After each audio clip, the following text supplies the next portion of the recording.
नालंदा के अस्तित्व की जानकारी ह्यून-त्संग द्वारा।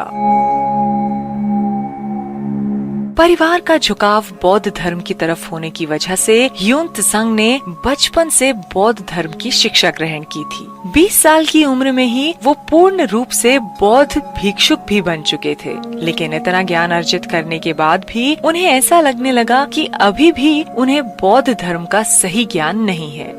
जो भी लिखित रूप में चीन में मौजूद था वो ज्यादातर अनुवादित था। सबने अपने अपने नजरिए से कुछ कुछ लिखा था, जिसकी वजह से उन्हें भ्रम हो गया कि क्या जो ज्ञान अभी तक उन्होंने अर्जित किया है वो 100% सच है या नहीं। वजह जो भी हो, मगर इतना पढ़ने का परिणाम ये निकला कि उन्हें इस ज्ञान से तृप्ति नहीं हुई। तब उन्होंने निश्चय किया भारत आकर सही ज्ञान लेने का। और हुआ ये कि इन्हीं दिनों नालंदा महाविहार के आचार्य शीलभद्र के एक अनुयायी चीन गए हुए थे।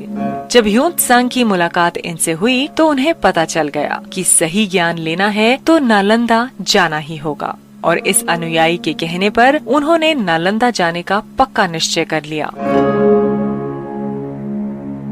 ह्यून-त्संग का भारत आने का फैसला चाहे आसान हो, मगर उनका सफर मुश्किलों से भरा हुआ था, जहाँ बहुत बार उनका सामना मौत से भी हुआ। उन्हें भूखे प्यासे भी रहना पड़ा, लेकिन अपनी धुन के पक्के ह्यून आखिरकार अपनी मंजिल पर पहुँच ही गए। और इतिहासकारों की माने तो इसमें उन्हें पूरे 3 साल लग गए। यहाँ आकर यहाँ से ज्ञान अर्जित करके ह्यून-त्संग ने अपने भारत दर्शन के बारे में भी बहुत कुछ लिखा, जिसमें नालंदा का मुख्य रूप से वर्णन था, क्योंकि उनका भारत आने का एकमात्र उद्देश्य नालंदा से ज्ञान लेना ही था।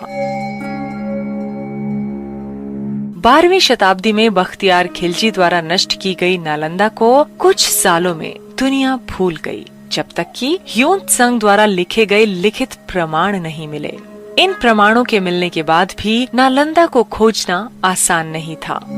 1811 में फ्रांसिस बुचनान हैमिल्टन इस जगह को देखने गए, जब आसपास के लोगों द्वारा उन्हें खंडहरों के बारे में पता चला। लेकिन अपनी खोज में वो इसे नालंदा करार नहीं दे पाए, मगर उनकी इस खोज ने कुछ शुरुआत जरूर की, जिसके चलते मेजर मार्कहम किट्टो ने सालों बाद 1847 में इस खंडहर को नालंदा घोषित किया। 1861-62 में अलेक्जेंडर कनिंघम और नवनिर्मित आर्कियोलॉजिकल सर्वे ऑफ इंडिया द्वारा इस जगह का निरीक्षण किया गया, लेकिन खुदाई का काम 1915 में ही शुरू हो सका और दूसरे चरण की खुदाई 1974 से लेकर 1982 तक की गई।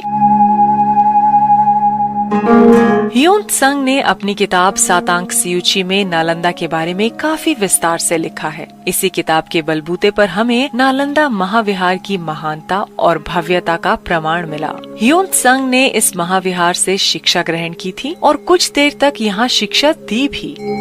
वे बौद्ध धर्म और नालंदा महाविहार के उपासक थे, इसलिए भी उन्हें यहाँ बहुत सम्मान दिया गया। जब वो यहाँ से गए तो यहाँ से बहुत सी पांडुलिपियाँ और मूल ग्रंथ लेकर गए, जो मूलतः संस्कृत में थे और जिन्हें चीन जाकर उन्होंने चीनी भाषा में अनुवादित किया।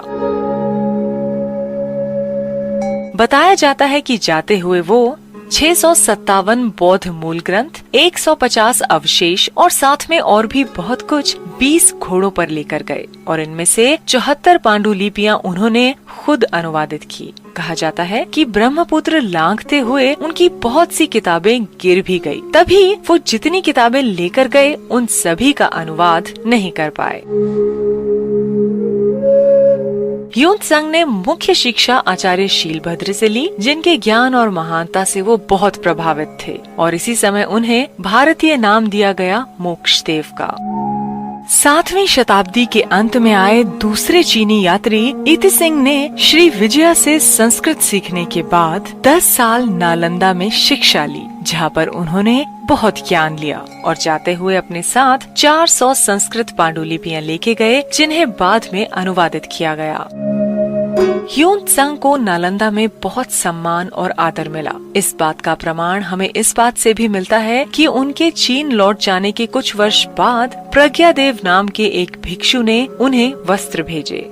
ह्यून-त्संग के वापस जाने के 30 सालों के अंदर ही कम से कम 11 चीनी यात्री यहाँ आए और उन्होंने यही शिक्षा ग्रहण की।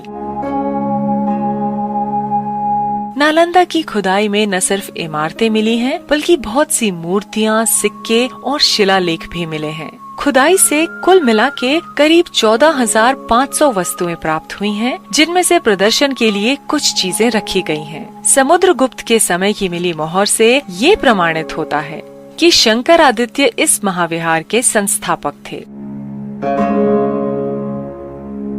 हमारी भरी पूरी सभ्यता पर लुटेरों की नजर हमेशा रही। शुरुआत में व्यापार के बहाने आए कितने ही लोगों ने न सिर्फ यहाँ राज किया, बल्कि हिंदुस्तानियों पर अत्याचार भी किए। उनका उद्देश्य था हमारी सभ्यता और संस्कृति को जड़ समेत खत्म करना, और बहुत हद तक वो सब कामयाब भी रहे। लेकिन इतने सालों के अत्याचार के बाद भी हमारी वो पुरातन सभ्यता, चाहे छोटे स्वरूप में ही सही, मगर जिंदा जरूर है। और बात अगर करें बौद्ध धर्म की, तो अत्याचारियों ने भारत से इसका नामो निशान मिटाने की पुरजोर कोशिश की, लेकिन उसका भी नतीजा यही निकला कि भारत से निकलकर भारत का ज्ञान विश्व भर में फैला।